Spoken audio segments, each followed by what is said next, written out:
കർത്താവിൻ്റെ മഹത്വമുള്ള നാമം വാഴ്ത്തപ്പെടുമാറാകട്ടെ. അനുഗ്രഹീതമായ ഈ നല്ല പ്രഭാതത്തിനായിട്ട് കർത്താവിന് സ്തോത്രം ചെയ്യുന്നു. ഈ പ്രഭാത സന്ദേശം കേൾക്കുന്ന എല്ലാ പ്രിയപ്പെട്ടവർക്കും വീണ്ടും വരുന്നവനായ ക്രിസ്തുയേശുവിൻ്റെ നാമത്തിൽ എൻ്റെ പ്രഭാത വന്ദനങ്ങളെ ഈ നിമിഷം അർപ്പിക്കുകയാണ്.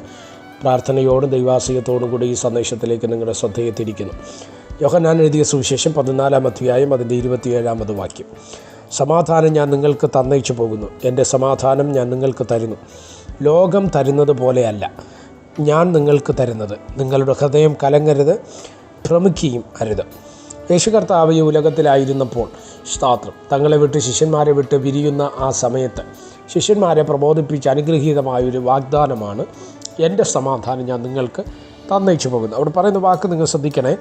സമാധാനം ഞാൻ നിങ്ങൾക്ക് തന്നയിച്ചു പോകുന്നു, എൻ്റെ സമാധാനം ഞാൻ നിങ്ങൾക്ക് തരുന്നു. യേശു പറഞ്ഞതാണ്, എൻ്റെ സമാധാനം ഞാൻ നിങ്ങൾക്ക് തരുന്നു. എന്തുവാണ് യേശുവിൻ്റെ സമാധാനം? നമ്മൾ വളരെയധികം മനസ്സിലാക്കേണ്ട ഒരു കാര്യമാണ്. നമ്മൾ പലപ്പോഴും സമാധാനത്തിനായിട്ട് ആഗ്രഹിക്കുകയും കൊതിക്കുകയും ചെയ്യുന്നവരാണ്, അല്ലേ? ലോകത്തിൻ്റെ സമാധാനം നഷ്ടപ്പെടുന്ന ഒരു കാലത്തിലാണ് നമ്മൾ ജീവിക്കുന്നത്. കുടുംബ സമാധാനം നഷ്ടപ്പെട്ടുകൊണ്ടിരിക്കുന്ന ഈ കാലം, അതുപോലെ വ്യക്തിപരമായിട്ട് പലർക്കും സമാധാനം നഷ്ടപ്പെടുന്ന ഒരു കാലത്തിലാണ് നമ്മൾ ജീവിക്കുന്നത്, അല്ലേ? എന്നാൽ യേശുവിൻ്റെ സമാധാനം എന്ന് പറഞ്ഞാൽ എന്താണ്? അത് നമ്മളിലേക്ക് എങ്ങനെയാണ് വരുന്നത് എന്നുള്ളതാണ് ഇന്ന് പ്രഭാതത്തിൽ നിങ്ങളുമായിട്ട് ചില നിമിഷങ്ങൾ പങ്കുവയ്ക്കുന്നത്. എന്തുവായിരുന്നു യേശുവിൻ്റെ സമാധാനം? നിങ്ങൾക്കറിയാമോ, ഗെത്സമനയിൽ വെച്ച് ക്രൂശീകരണത്തിന് മുൻപായിട്ട് യേശു കർത്താവ് പ്രാർത്ഥിച്ചൊരു പ്രാർത്ഥനാ വാചകമുണ്ട്.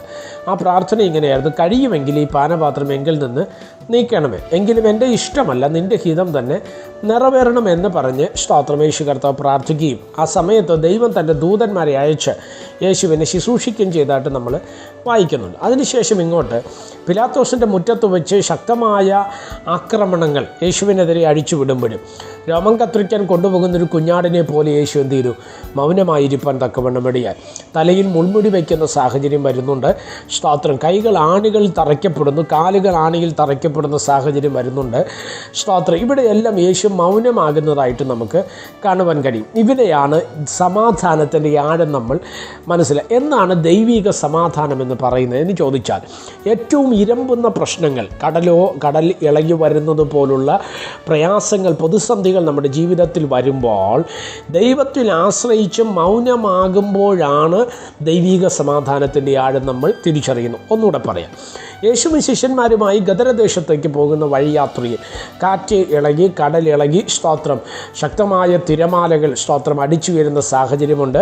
ശിഷ്യന്മാരെല്ലാം നിലവിളിക്കുകയാണ്, ഞങ്ങൾ നശിച്ചു പോകുന്നതിൽ നിനക്ക് വിചാരമില്ലയോ എന്ന് പറഞ്ഞ് നിലവിളിക്കുന്ന ശിഷ്യന്മാരെ കാണാൻ കഴിയും. ആ സമയത്ത് ബൈബിൾ പറയുന്നു, യേശു കർത്താവ് അമരത്ത് തലയണ വെച്ച് ഉറങ്ങുകയായിരുന്നു. അതാണ് ദൈവിക സമാധാനത്തിൻ്റെ ആഴമെന്ന് പറയുന്നത്. ഈ സമാധാനമുണ്ടായ യേശു പറയുകയാണ്, ഞാൻ നിങ്ങൾക്ക് സമാധാനം തന്നയിച്ചു പോകുന്നു. എന്നെ കേൾക്കുന്ന പ്രിയമുള്ളവരെ, ഈ സമാധാനമാണ് നമുക്ക് ആവശ്യം.